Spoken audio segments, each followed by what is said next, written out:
Okay, let's go ahead and get started. If anyone doesn't know me, I'm Risa Wexler, and really happy to be at Aspen, as I always am.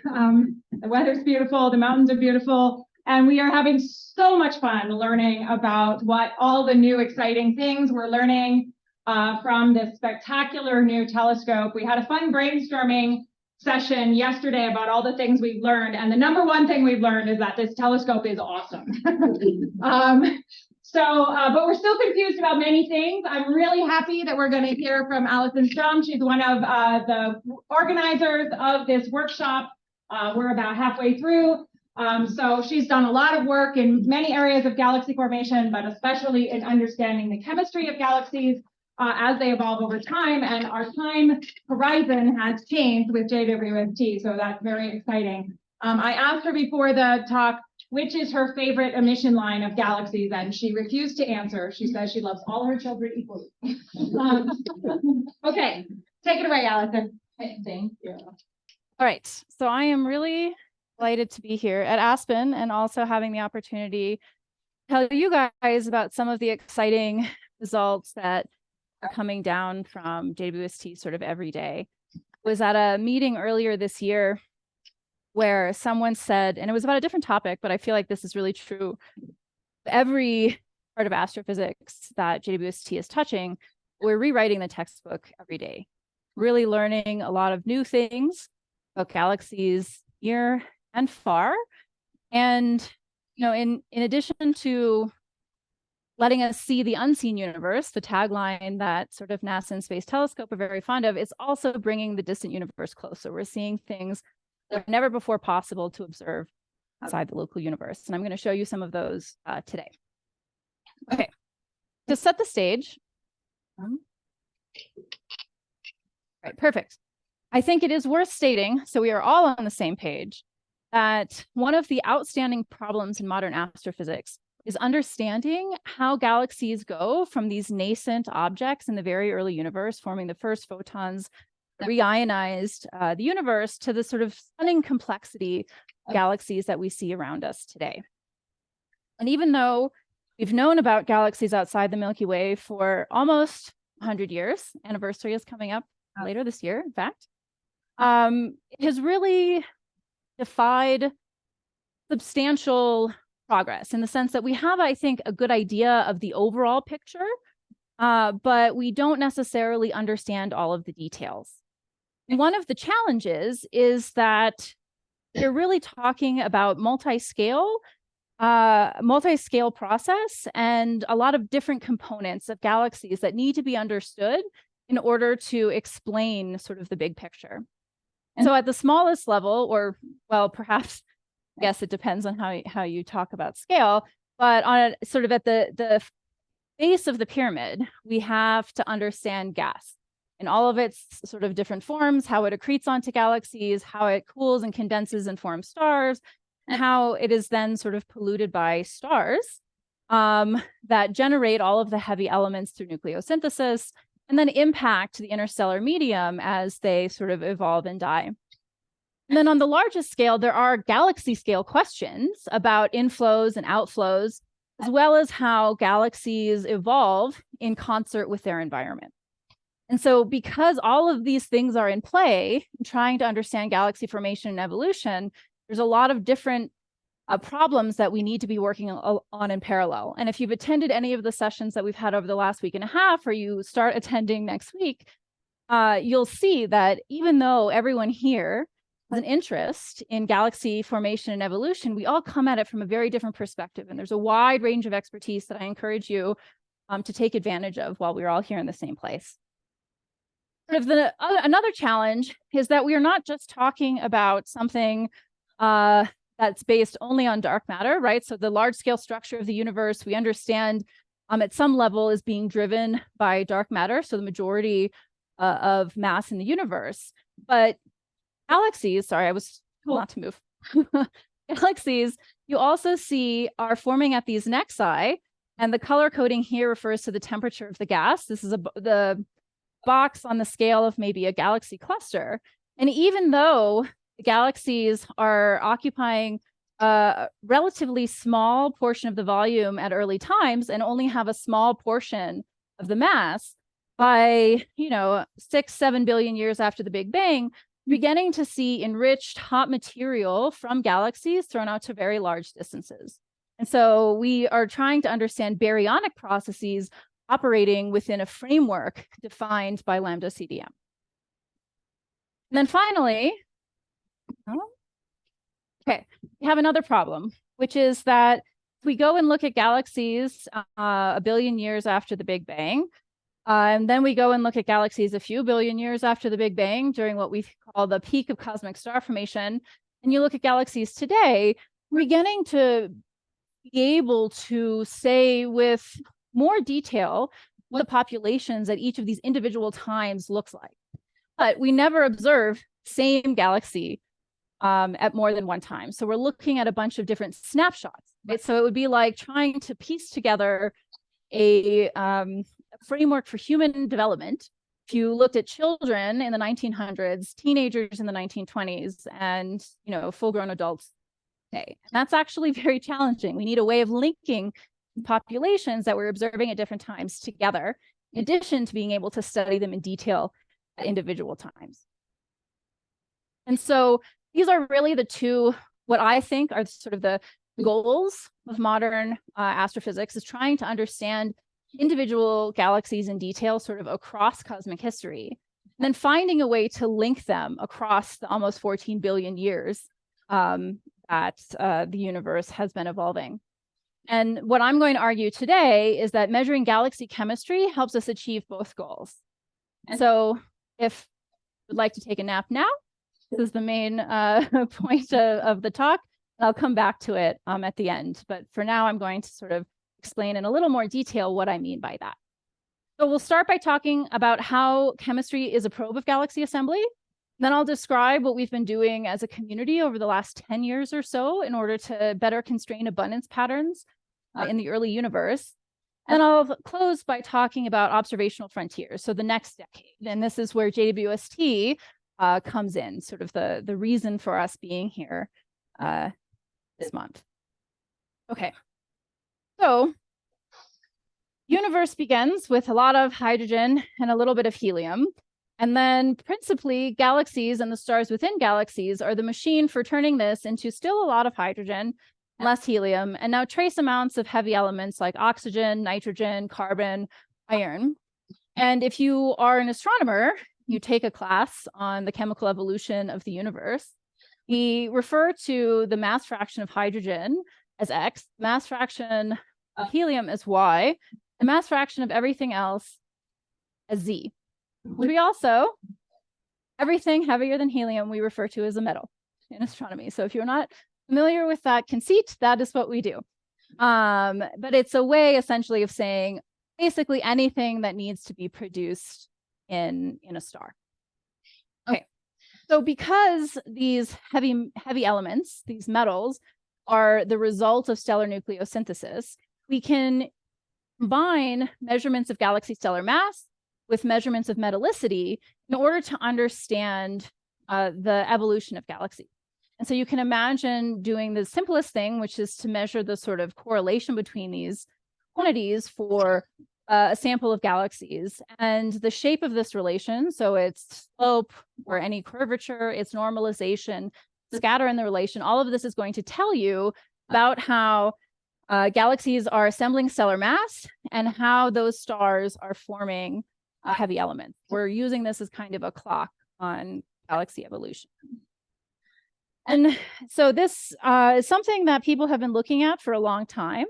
I would say one of the most transformative efforts in this area was work with the Sloan Digital Sky Survey.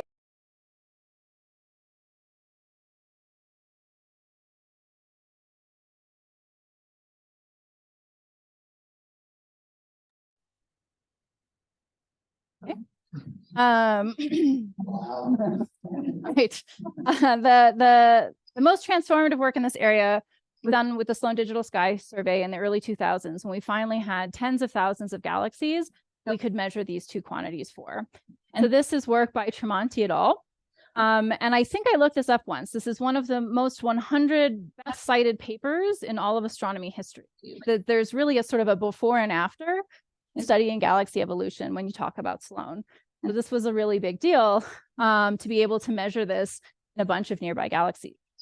What you immediately see is if you were to look at sort of a naive prediction for this correlation where galaxies retain all of the heavy elements that are formed in their stars, you see actually a huge difference with respect to what we see in the actual universe, which is telling us that some of these metals have been thrown out of galaxies via outflows. And so one thing, it's really one of the only ways that we can get reasonable constraints on gas flows in and out of galaxies is to look at this indirect impact in relations like the mass metallicity relation, otherwise known as the MZR. Z being shorthand for metals. And the idea behind this difference is that lower mass galaxies are preferentially losing more of their heavy elements because they have shallower potential wells that make it easier for feedback from massive stars essentially to eject that from the galaxy. That's a sort of very basic picture. But the details of exactly what the shape looks like is something that you can compare with simulations and predictions in order to get a better grasp on the physics. Okay, that's wonderful. And this work was, still the baseline for everything we do. But the plot that I just showed you was looking at galaxies at redshift 0, galaxies today.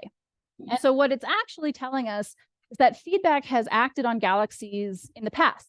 Right, because we're seeing the galaxies in their present day state. We know from looking at studies of the cosmic star formation rate density as a function of time, the majority of stars in the universe were formed many billions of years ago. And in fact, the majority, over half of all stars in the universe were formed in this broad peak between redshifts 1 and 3. So if we want to really understand the physics that was acting on galaxies to produce the mass metallicity relation that we see today, to go back and we should look at galaxies at an earlier time when they were forming the majority of their stars. Okay, so this is actually corresponding to also the time period in the universe's history where if we remember the simulation that we were looking at, basically the time when outflows from galaxies began having a large impact on their environment. So this is a very active time in galaxy formation and evolution. Okay, so before we can talk about what we know about high redshift galaxies and their abundance patterns, I have to give you a little bit of a primer on how we measure metallicity, something I glossed over a little bit when I was talking about the Tramonti-et-al. Results. And essentially, most of what we know about, I would say, most of what we know about the detailed physics of galaxies at all redshifts comes from what we know by looking at their star forming region. So emission lines from star forming regions are very, very bright. We can see them out to large cosmological distances. And with near-infrared spectrographs, both on the ground and now in space with JWST, we're looking at the same diagnostics across most of cosmic history. So I, however, selected a spectrum, a rather old spectrum from a nearby star forming region, just to emphasize that this is something that we've been able to do for a long time within the Milky Way. And now we're doing this for galaxies that were forming in the first billion years of cosmic history. Okay, so when you look at an H2 region spectrum, it's dominated by basically two classes of emission lines. Combination lines of hydrogen, which tell you about the number of ionizing photons being produced by the massive stars that are photoionizing the gas. And this can be used to translate measurements of these emission lines to star formation rates in sort of global galaxy spectra. You can also look at emission from lines of the same element, but different ionization states in order to understand the ionization conditions in gas. And so one of the most frequently used proxies for this is doubly ionized oxygen to singly ionized oxygen. We can also determine gas density by looking at lines from same ion with similar excitation energies, but different critical densities. And then important for the rest of the talk, we can actually also get a constraint on the electron density in the photoionized gas by looking at lines from two levels of the same ion that have different excitation energy. So the reason why we care so much about understanding electron temperature is that these heavy metals, or these heavy elements, these metals, are the primary coolants in photoionized gas and H2 regions. And so if you can determine the temperature, understand the energy balance in H2 regions, you can connect that directly to the amount of those heavy elements that are present in the gas. All right. But sort of physically, so looking at this level diagram for doubly ionized oxygen, what we're measuring are these strong, much stronger nebular emission lines from the first excited state to the ground state. And then these much weaker so-called auroral lines from the second excited state to the first excited state. And the ratio, because in low density gas, every essentially collisional excitation to this level results in the emission of a photon. Comparing the amount of emission in the auroral and nebular lines of the same ion gives you access to what the level populations are, which then you can correlate or use to determine electron temperature. And then by combining the electron temperature with measurements of the oxygen lines and the hydrogen recombination lines, you can measure the oxygen abundance.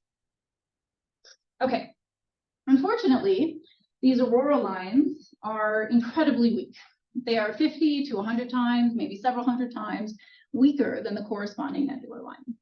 And so what this means is that in practice, even in nearby galaxies, we often look for these stronger emission lines in order to understand the physics of H2 regions.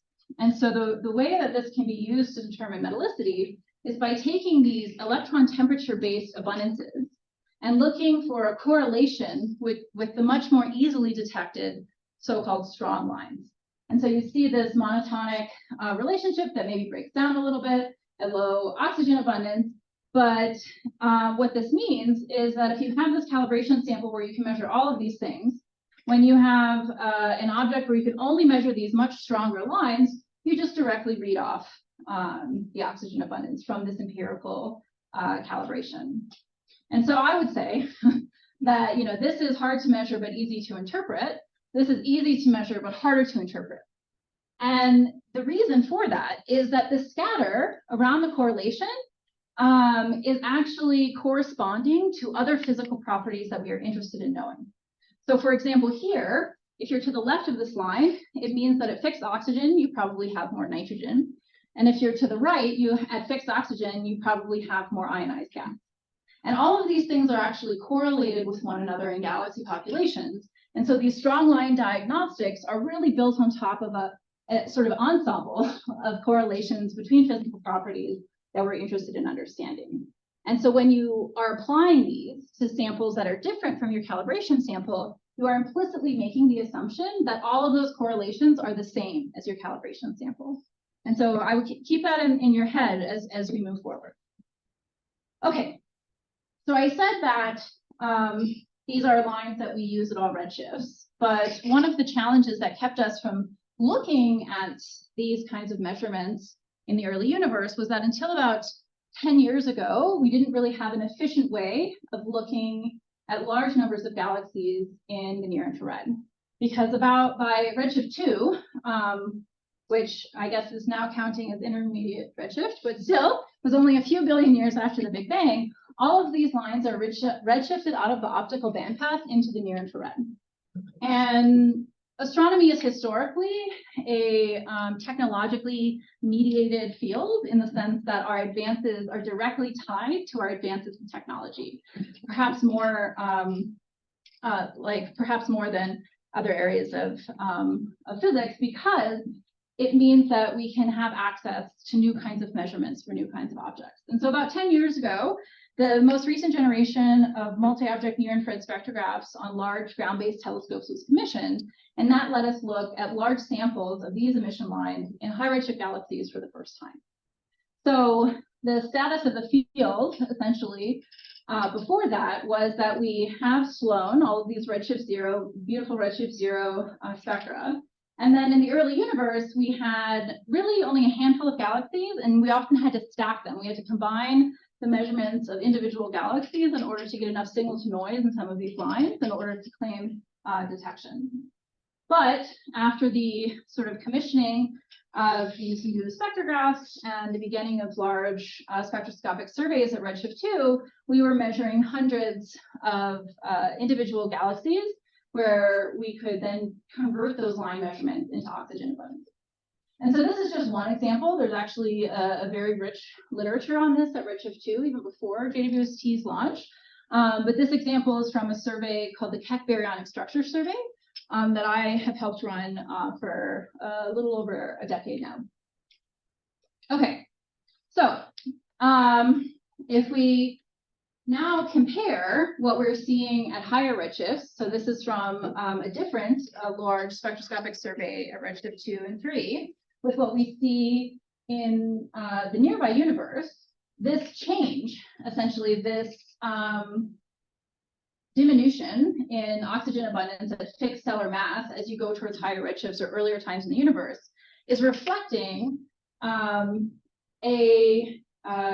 change potentially in gas fraction, right? So that's going to increase your denominator. So even if you form the same amount of oxygen, you'll have a lower abundance of oxygen atoms because you have more gas, or potentially more efficient outflows. So you're doing a better job at ejecting those metals at the same stellar mass. But actually, in addition to studying the evolution of the mass-metallicity relation, I think one of the most exciting developments in the last 10 years is the realization that we can measure abundance patterns in high redshift galaxies. And what do I mean by that? And specifically, what I'm referring to is the difference between alpha elements like oxygen that are formed in core collapse supernovae and iron, which is formed primarily in type 1a supernovae.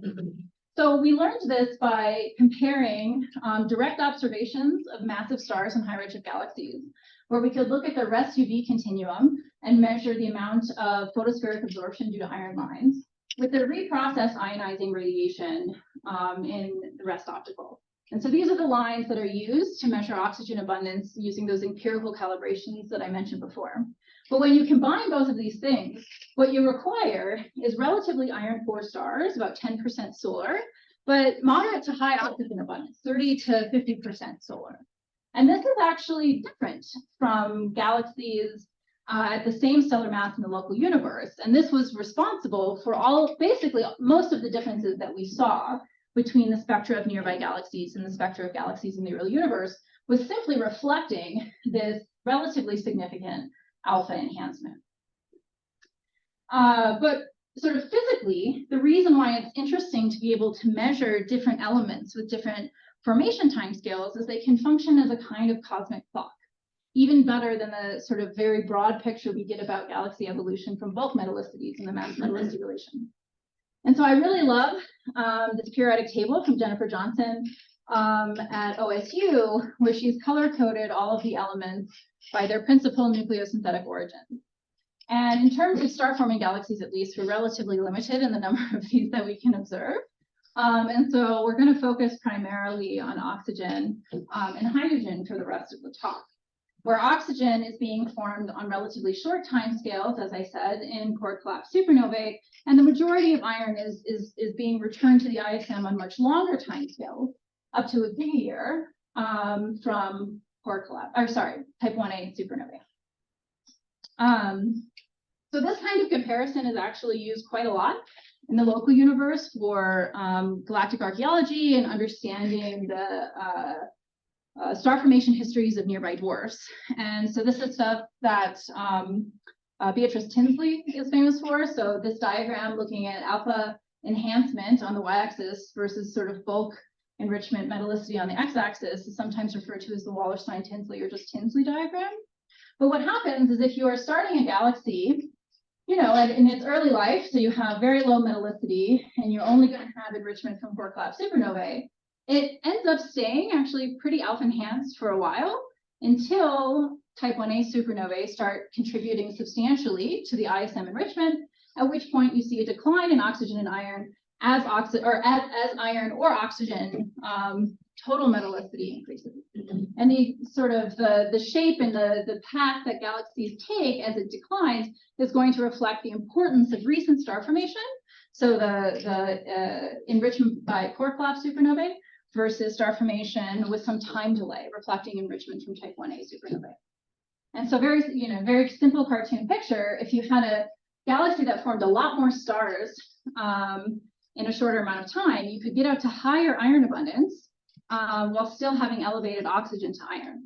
And so it's in this way that looking at alpha enhancement and metallicity together can tell you something about the formation timescale of galaxies. Something that's relatively metal rich, but still alpha enhanced is going to be something that formed rapidly, and something that has lower alpha enhancement is going to be something that formed a little bit more slowly.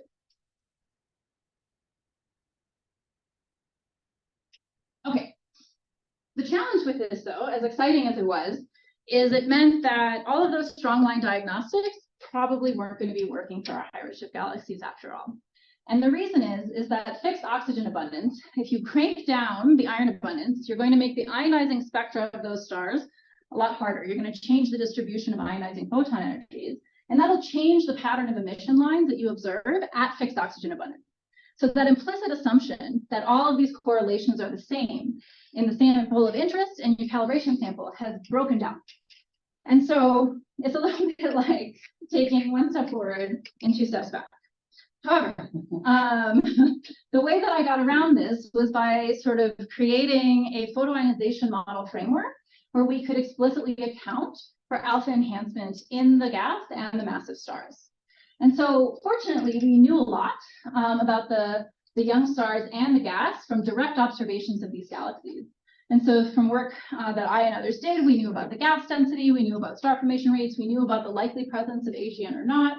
We knew something about the chemical enrichment of the stellar population, and could choose models that best reflected those observations. And then by combining these things in a spectrosynthesis model, you can produce predicted emission line patterns that can be compared in a multidimensional way with your observations in order to extract all of these parameters, including oxygen and iron, in a self-consistent way simultaneously.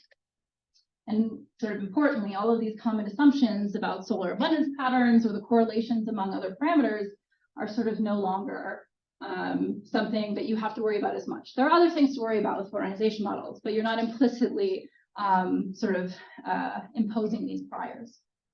Okay, so with GalDNA, this photoionization model code, I showed that the majority of high redshift galaxies actually are alpha enhanced. It's not just this peculiar thing that came from this one study. It was actually ubiquitous among sort of L-star-ish star-forming galaxies at high redshift. And now high oxygen to iron has been repeatedly confirmed in the high redshift universe using a variety of methods. And so I'm not going to go through all of these, except to say that each of these panels reflects a different way of accessing alpha enhancement. The left panel is actually from the study that I originally referenced. But in all of these cases, you either need very deep observations of individual galaxies. So on the right, they're looking at direct method oxygen abundance and then sort of inferring the stellar metallicity from the pattern of other lines, or you're looking at composite spectra, which is what's happening in the left 2 panels. And so regardless, these methods of looking at abundance patterns and alpha enhancement are really only useful in special cases. You have to have something like this photoionization model framework in order to be able to make these measurements for individual galaxies. Okay, so this is something that I went and I did. And what I'm showing here are the mass metallicity relations for 3 different elements in the same sample of 150, 200 galaxies at redshift 2 that were analyzed with GalDNA. And I've suppressed the individual points here just for clarity. But what you see are 3 different correlations where the shading represents the intrinsic scatter in the scaling relation. And to me, it's actually kind of remarkable that just looking at this, there are some things that you can immediately say about the galaxy population. So first is that this vertical offset between the oxygen relation in blue and the iron relation in green is telling you, again, about the alpha enhancement, the typical alpha enhancement, which is a few times solar oxygen to iron. The similar slopes, the fact that it's the same offset essentially at the highest masses as the lowest masses, means that even massive galaxies at redshift 2 have high oxygen to iron, which means that even massive galaxies at this time are forming relatively rapidly and have not yet exhibited much sign of declining star formation history. And then looking at nitrogen, which is an element that's formed on an intermediate time scale between oxygen and iron, the fact that we are seeing a steeper slope than oxygen is reflecting substantial enrichment from intermediate mass stars already. So we have relatively young galaxies that have formed quickly, but they have to be old enough that you've seen substantial enrichment from nitrogen, particularly in the most mature galaxies. Okay. The other thing I want to point out is coming back to what I originally claimed about the mass metallicity relation, which is that looking at its shape can tell you something about feedback. What we see in the sample is a relatively shallow oxygen mass metallicity relation in comparison to some other studies. And what this may reflect is perhaps less preferential mass loss at low stellar masses of high redshift, or alternatively, perhaps more effective outflows at high mass. And this is something that is not, we have not been able to disentangle with these measurements alone, but is very intriguing for potentially providing constraints on simulations that predict the mass metallicity relations of different elements. So it is a bit puzzling, though, that when you look at some of the most recent predictions in this space, so here we have mass metallicity relations for oxygen abundance at redshift 2 for two different simulations, fire and illustrious TNG. So they have they're approaching the problem differently, but they're all actually relatively steep at the highest stellar masses. And so the gray are the predicted points from the simulation. The colored lines or colored points are from observations. And if we plot the gal-DNA relations on top, they look a lot more shallow. And this is something that I haven't been able to quite understand the discrepancy. And insofar as measuring the slope of the mass metallicity relation is very dependent on the method, I think we are still having a conversation as a community about whether or not this is robust, and if so, what do we need to do to the simulations or in the simulations in order to understand why we're observing a much shallower oxygen abundance mass metallicity relation. And I'll come back to this because there's some intriguing early evidence from JWST that this shallow slope may not be as unexpected as we originally thought. Okay, the last thing I want to say is about the scatter in the mass metallicity relation. So by accounting for all of these sort of degenerate parameters in the photoionization models, the scatter that we measure is going to be more accurately reflecting the intrinsic scatter in the relation than if you apply an empirical calibration that essentially collapses all of that interesting scatter around the original sort of correlation. And what we see when we look at the scatter in these three different mass metallicity relations at redshift 2 using this photoionization model method is that oxygen and iron have relatively similar, lower scatter than nitrogen. And what we know is that the amount of scatter and scaling relations is going to be correlated with the time scale for the process that you are sampling. And so something that happens very quickly, you can reach equilibrium more, something that has a short time scale, you can reach equilibrium more quickly. And so for oxygen that's being produced in core collapse supernovae, you would expect less scatter than for iron, which is maybe coming from type 1a supernovae, which it's a process with a longer time scale.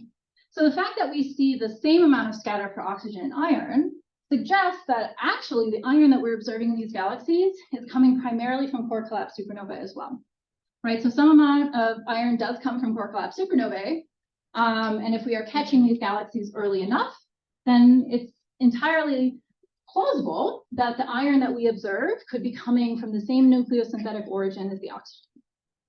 In contrast, nitrogen, which is coming from intermediate mass stars on a sort of intermediate timescale between core collapse supernovae and type 1a supernovae, you see this much larger intrinsic scatter. And this is actually what is predicted in simulations. And so this is the scatter in the mass metallicity relation for different elements for present-day galaxies in the EAGLE simulation, where they've measured sort of scatter as a function of stellar mass. And redshift, sort of typical mass for our galaxies is around 10 to the 10 solar masses. And you see that oxygen has the least scatter, reflecting this short enrichment timescale, but nitrogen has more scatter, reflecting, again, its longer formation timescale.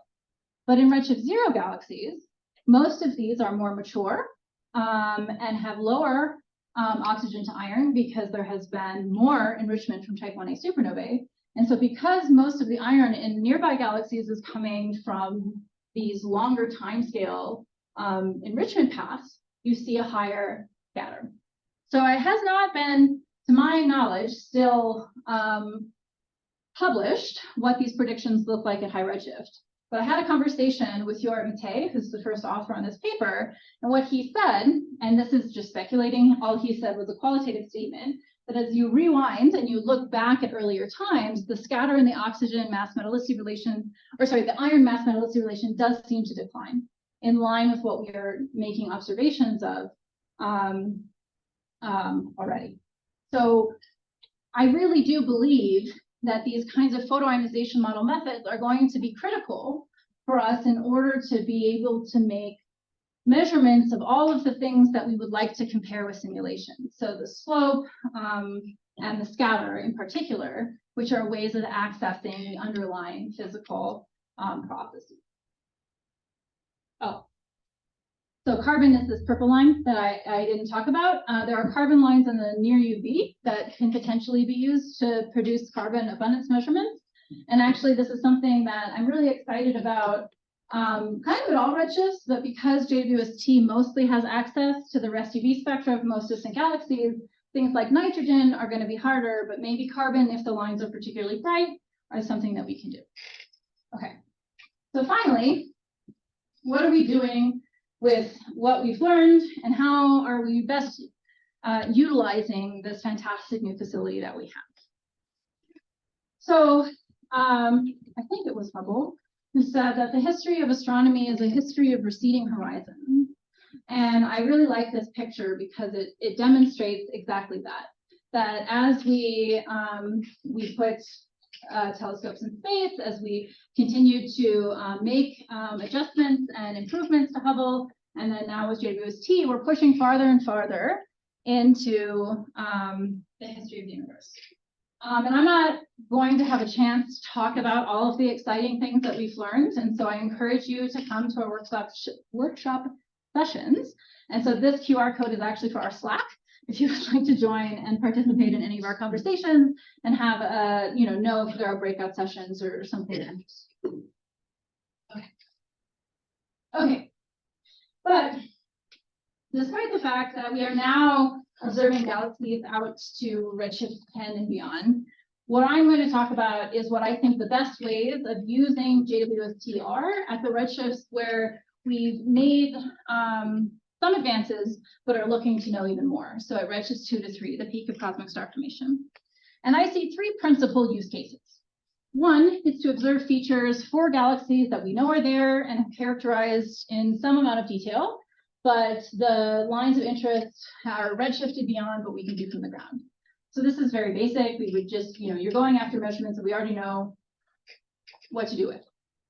Second, I think you can target unexplored regions of the population that have been really hard to do from the ground because they have faint features. And so, for example, if you want to look at these emission lines in low mass or quiescent galaxies, they tend to be fainter, very hard from the ground, easier with JWST. And so this is actually what I wanted to point out, is there's this intriguing result where Lee et al. Have looked at line ratios in low mass galaxies at redshift 2 to 3 to measure their oxygen abundance. So this is a mass metallicity relation. And the gray is what we've been doing from the ground so far. And this part is really what is newly accessible with JWST. And you'll see that it's shallower than these sort of reference mass metallicity relations from the literature. But if you plot my mass metallicity relation on top, you see that there's actually a better correspondence in the slope. So I would say that, this question of what is the slope, does it change as a function of stellar mass, is still something that we're trying to understand but I find it very tantalizing that at low masses, which would really have, been discriminatory, we're seeing also a relatively shallow slope.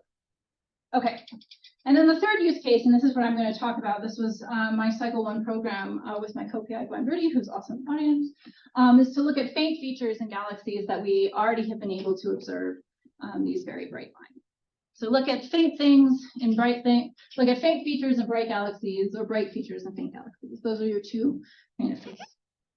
Okay, so the sort of natural faint feature to go after in these galaxies is this temperature sensitive oxygen auroral line, right? So I posed all of these potential problems with how we're measuring metallicity, and the way that we sort of got around this in the local universe was by making these calibrations in situ for populations that reflected the populations we want to study. So why not do this at high redshift directly? And that's what actually a lot of us have been trying to do, but it was not actually clear until the first results from JWST came out last year that this was actually going to be a productive sort of path of inquiry.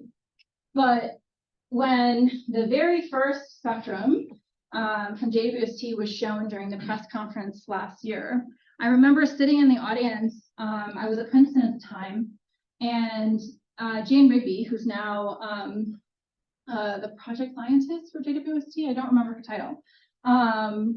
She showed this up behind her, and I just gasped. I was the only one who gasped, so I don't know what that says about the popularity of my interest. But what I was so surprised to see was that this oxygen line, this one that I told you is so faint that we don't even detect it in all nearby galaxies, was like very, very obvious. And, Gwen and I had put in this program where we'd said it was going to be so hard. And I was like, oh, well, maybe things are different than we thought in the high redshift universe. Or maybe the telescope is more sensitive than we thought. And I think it's basically a combination of both. So I don't have time to talk about it, but there's this lovely paper from Jane Rigby that describes the facility capabilities. And in many respects, JWST is more sensitive than we anticipated, which is really, I think, enabling a lot of exciting things that we didn't anticipate. Okay, so there was this first press release, and then there were many papers looking at the same measurements in the same galaxies in order to understand what this meant, what this auroral line meant for the abundance of these galaxies. And now, a year later, we've begun to see comprehensive analyses of all of the auroral line detections in high redshift galaxies.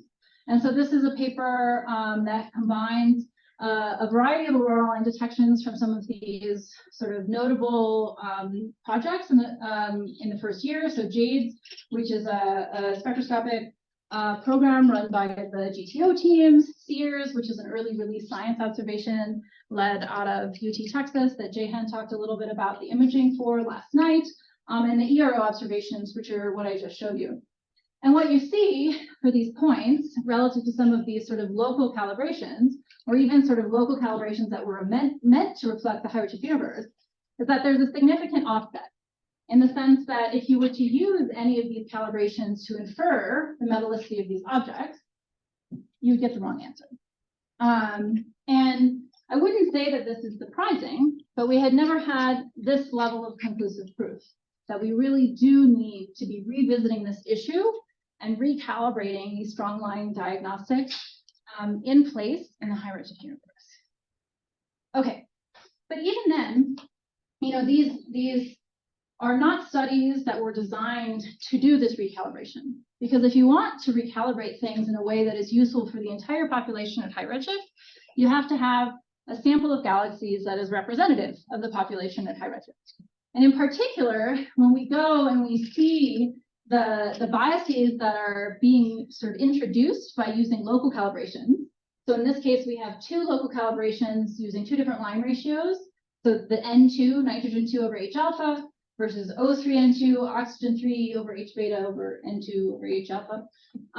For high redshift galaxies, these green points, if everything were hunky-dory, you'd expect them to fall on the dash 1-to-1 line. Instead, you see an offset, and an offset that increases with increasing oxygen abundance. And if I were to color code these by specific star formation rate, so essentially how extreme is the most recent episode of star formation in sort of the history of the galaxy, the things that have the highest specific star formation rate are going to be the ones that are most offset. And so that tells me that this departure is due to the same reason that I showed you before. These are the most alpha enhanced galaxies. So you have alpha enhancement at high oxygen abundance, which is something that doesn't exist in the low redshift universe. And so you can't calibrate this away in the low redshift universe. Again, you have to go to high redshift. But even with the Lassiter paper, and there's another paper from Ryan Sanders, it really only goes out to about 10, 20, 30% solar oxygen abundance, where we see some massive galaxies out to pretty close to solar. And so our goal with our JWST program was to make a selection that would allow us to make these comparisons across the whole range of oxygen abundances that we observe or expect to observe in the high redshift universe. Okay, but we are not alone. And in fact, there are 3 Cycle 1 programs that are attempting to do this in different ways, which is actually really lovely because if you get the same answer using different measurements and different methods, that you're probably onto something. So Cecilia is the name of the program that I proposed for with Gwen. There's also one led by Mirko Kurti at ESO and Alex Shapley and Ryan Sanders in the UC system. And they all have different designs that I'm happy to talk more about later if this is something that tickles your fancy. But for now, I'm going to talk about the first results from Cecilia, which stands for Chemical Evolution Constrained Using Ionized Lines and Interstellar Aurora, which is the best acronym I've ever come up with in my entire life, and I can never use another one because nothing will compare. But actually, it was meant to be an homage to Cecilia Payne-Kapashkin, whose thesis in 1926 was one of the sort of landmark descriptions of the chemical abundance of astrophysical objects, right? So she was the one who showed conclusively that stars are made out of the majority hydrogen and helium with a trace amount of metal. And it has been said that her thesis is the most remarkable thesis ever published in astrophysics. So, big shoes. Okay. But everything I'm going to show you could not have been done without the support of our whole team. So Gwen is here, who you can talk to, Michael Macedo, who's also one of the co-organizers, and sort of my growing group at Northwestern. And so, I am very grateful for being able to work with the team. These data are very novel, they're very difficult to interpret, and this is not something that I think individual scientists can make a lot of progress on their own.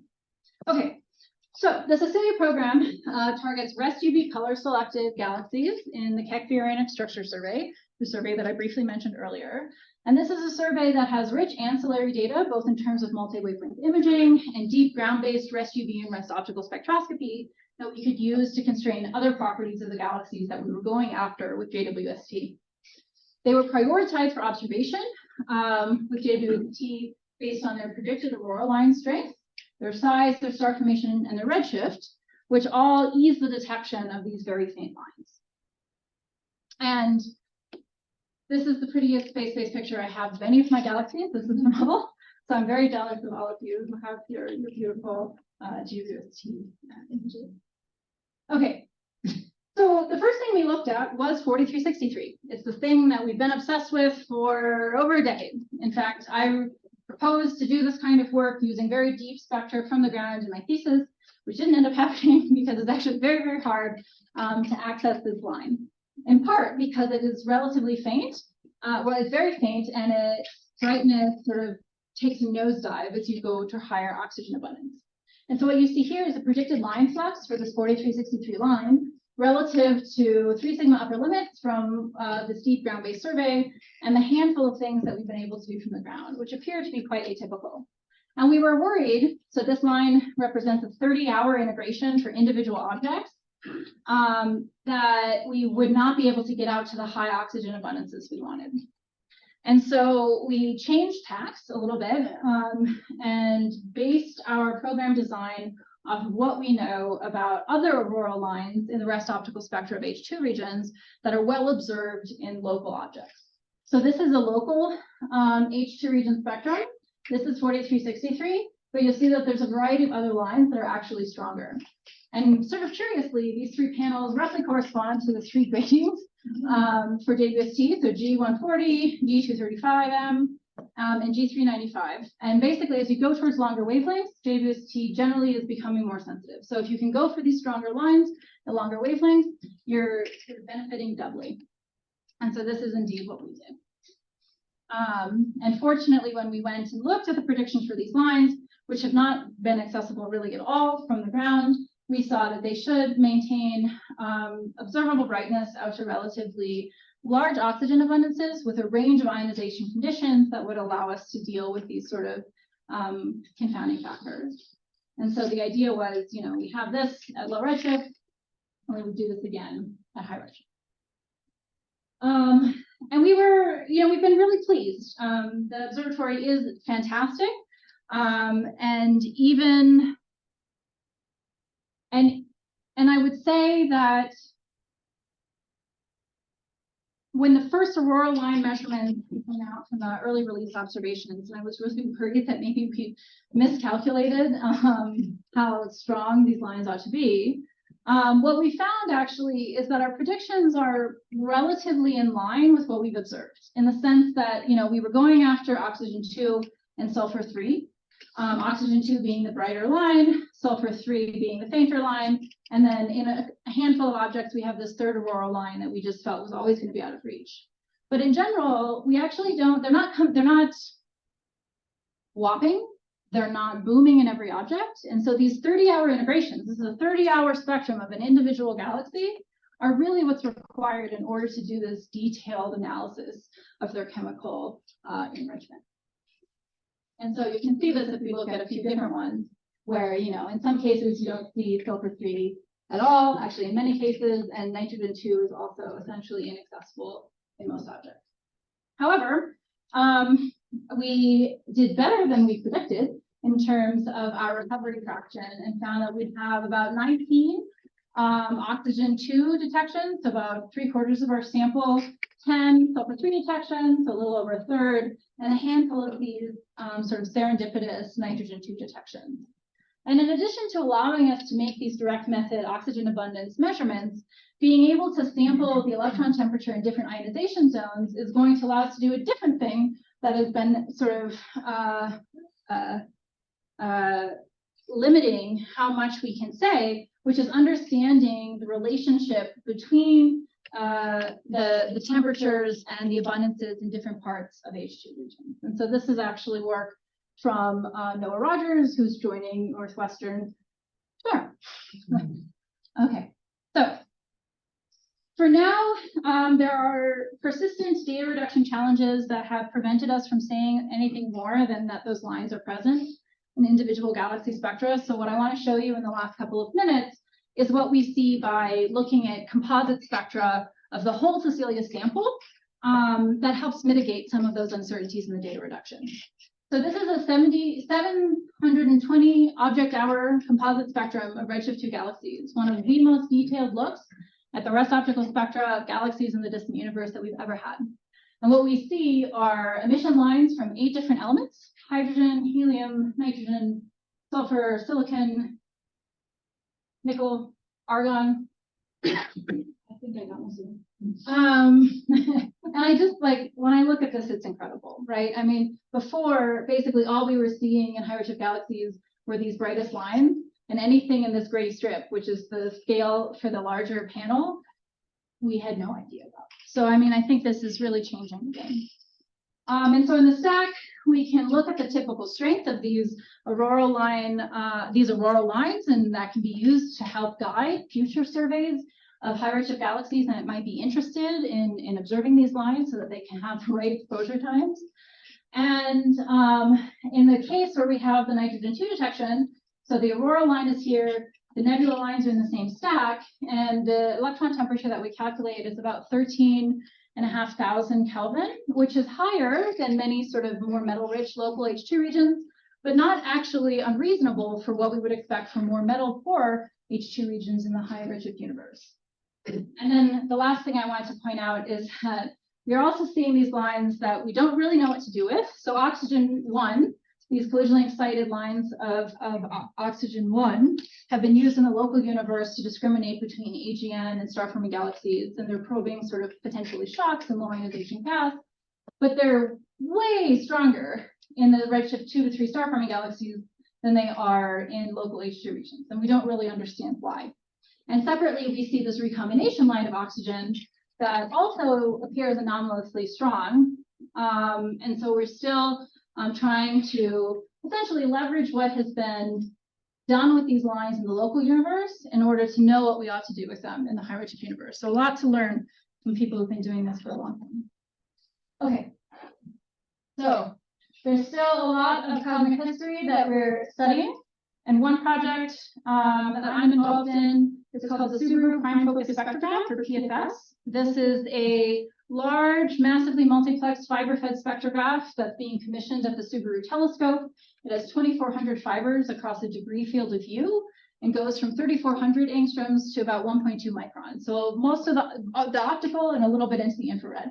But what it means is we'll be able to do all of the kind of analysis that I just showed you for redshift 2 galaxies that JWST is enabling out to even higher redshifts for this sort of gap in our understanding in the late times of the universe's history. So if we have Sloan today, we have surveys like KVSF 10 to 12 billion years ago. PFS is going to be what fills in this gap and allows us to track galaxy chemical across most of cosmic history. So, you know, I said Sloan was transformative for understanding redshift 0 galaxies. What we need is tens of thousands of galaxies at redshift 1 is that we're also going to be finding and revisiting a lot of what we know about the evolution. Okay, I think I'm out of time, so I'm going to skip Roman, I'm going to skip ELT, and just come back to this sort of division where we've made a lot of progress studying individual galaxies in detail. With all of these different methods. And now we have surveys that are really spanning the entire history of cosmic time, or the entire history of the universe. And so these are JWST surveys that I encourage you to look for results from. And if you are, like me, potentially overwhelmed by the amount of work that we have left to do, I leave you with some words of wisdom from Cecilia Payne's thesis. This is the last chapter of her thesis, where she talks about how astrophysics is still a young science. And this was 100 years ago, but I would argue we are still making, substantial strides. And that it's our responsibility to choose carefully how we proceed. But the part that always sticks with me is where she says, much patient labor on types of investigation that have already been well worked still remains to be done. And I think really that's the story of galaxy evolution today.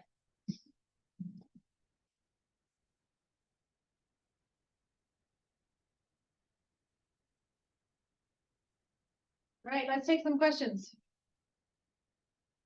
Sure. I will repeat the question.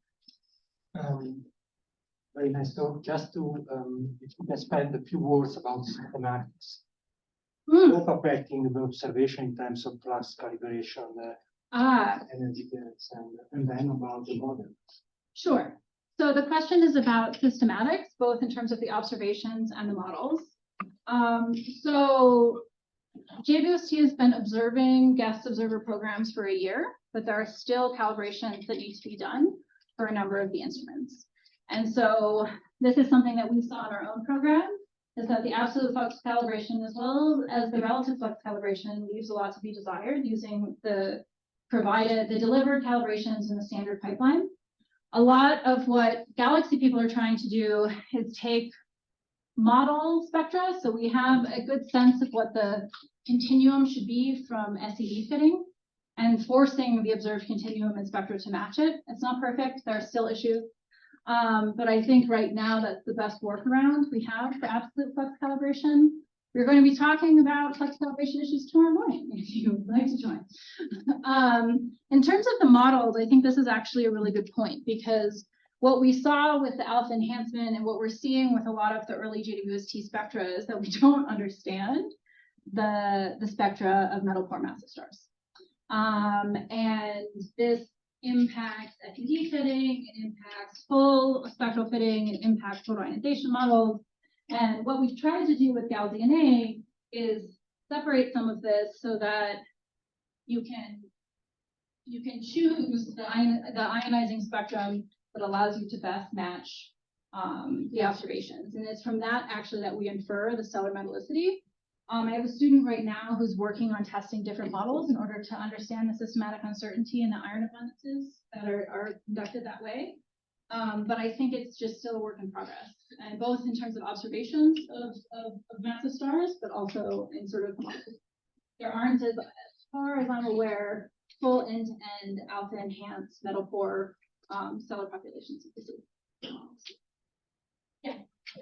Just from more specialist question, what is the bigger goal of this research? Certainly, it's good that we can update the databases, we can have some parameters of cosmological questions that we might be able to answer if we just measure those parameters better. Well, these kinds of studies are not about understanding cosmology so much as what happens to galaxies within the cosmological framework that we feel like we understand reasonably well. And the challenge there is that we don't understand why different galaxies have different star formation histories. It's not set entirely by the gravitational potential well, so it's not just large-scale structure and dark matter, it's set by baryonic physics. And so what we're trying to do with measurements like this is have a better understanding of galaxy star formation histories so we can begin grouping galaxies and trying to understand if we see in action the physics that cause them to follow these different paths. And one of the ways that we can potentially make comparisons with simulations is with the mass metallicity relation, where I highlighted a few of the things that I think are relatively promising. Okay, also, perhaps a question from the non-astro workshop. When I look at your data, you're looking at time slices, and then you do moment analysis on your data set. Have you done correlation analysis? Have you looked at pattern formation? Have you taken that other kind of tact on your data? I assume underneath somewhere there are reaction diffusion equations or coupled rate equations somewhere in your models, so pattern formation must be a thing. Well, I would encourage you to talk to people who do more sophisticated modeling. A lot of this is simply like observing what we see. And so it's not, there are, at least particularly for the aurora line measurements and the translation to direct method metallicity, this is really just atomic physics. And so maybe I don't fully understand your question. So I forgot to repeat the question. Yeah. Asking about questions about correlations in space. Right now you've done moment analysis, you do averages and you did a variance, you do moments, probably you do skew and kurtosis and whatnot. So what about, doing correlations, like, you have some metallicity or some chemical abundance over here, some chemical abundance over here. Do they have any relationship or not? That kind of thing. I mean, I guess I would say this is what we are trying to do with the mass metallicity relation. But if you mean across cosmic time, sort of comparing those slices within a time slice. Within a time slice. Across times is also an interesting question. Okay, well, maybe I don't fully understand your question, so maybe we can talk at line. I want to make sure that I can answer some other people's questions. I'm sorry that I'm yet another non-specialist, but no, it's great. are the new spectra from the JWST at all interesting from the point of view of constraining time variation of fundamental constants? Like you're sort of assuming these lines are in the same place at redshift 2, but it's not guaranteed. Sure. So the question is whether or not observations from JWST are improving our understanding of time variation of multiple constants? No, of like the fine structure constants. Fine structure constants. Oh, okay. I'm not sure. So I think some of what we would need to feel more confident about is the wavelength solution, where I think like in the modeling that we do so far, we let things wiggle a little bit. And so we're not really using that to constrain anything. This is another one of those issues that I think is improving as we continue to address issues in the pipeline. And in fact, Anna de Graaf, who's one of our workshop attendees, has recently published a paper on how to improve wavelength calibration that might provide access to some of these sort of subtle variations in the positions of lines.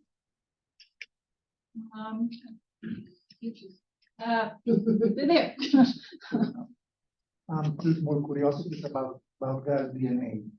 One is about the evolution of the scatter in the mass metallicity relation for the different elements. So in principle, this should give you a handle to constrain the stellar lifetimes.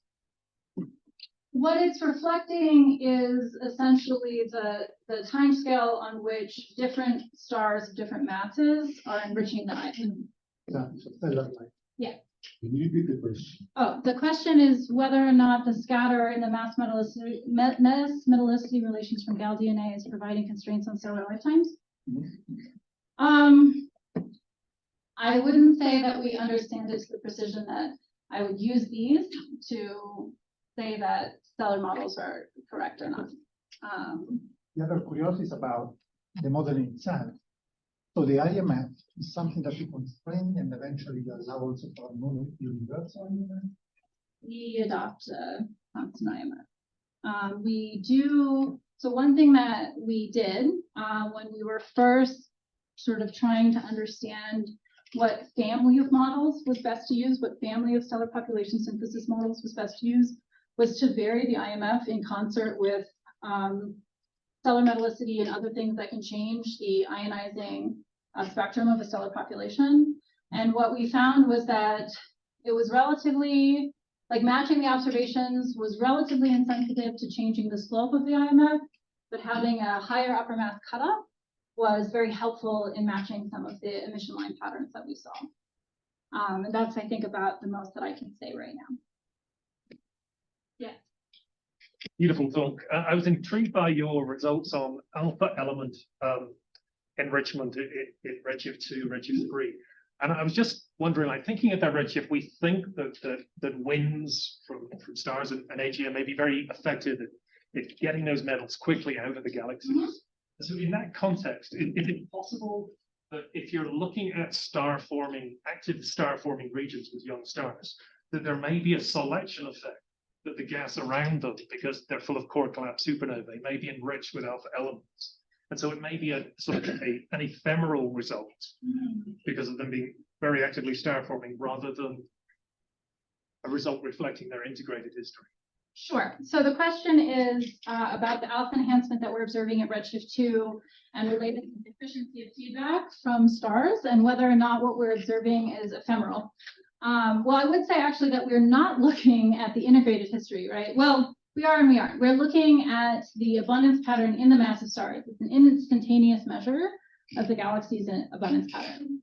But one interesting side note that I didn't mention is actually significant alpha enhancement in the high redshift universe was actually first observed in absorption line systems. And so we know that there is, we are seeing this ejecta essentially in the circumgalactic medium of galaxies at high redshift as well. Yes, last question. How far back in redshift can you actually see our process elements? Oh. These guys have been very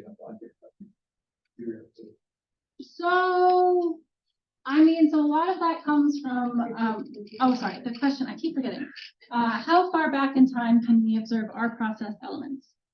So this is principally coming from detailed continuum studies of stars and measuring the continuum even of integrated stellar populations at high redshift, even at redshift 2, is still actually very expensive. So I would say probably not very far.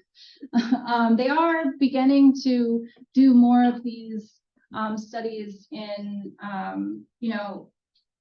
an increasing volume in the local universe, but I think in terms of cosmological distance, it's still yet to come. Because we're learning something about the early history of neutron stars. Yeah. Unfortunately, I think our ability to constrain abundance patterns is going to be limited to these more abundant. All right, let's thank Allison again.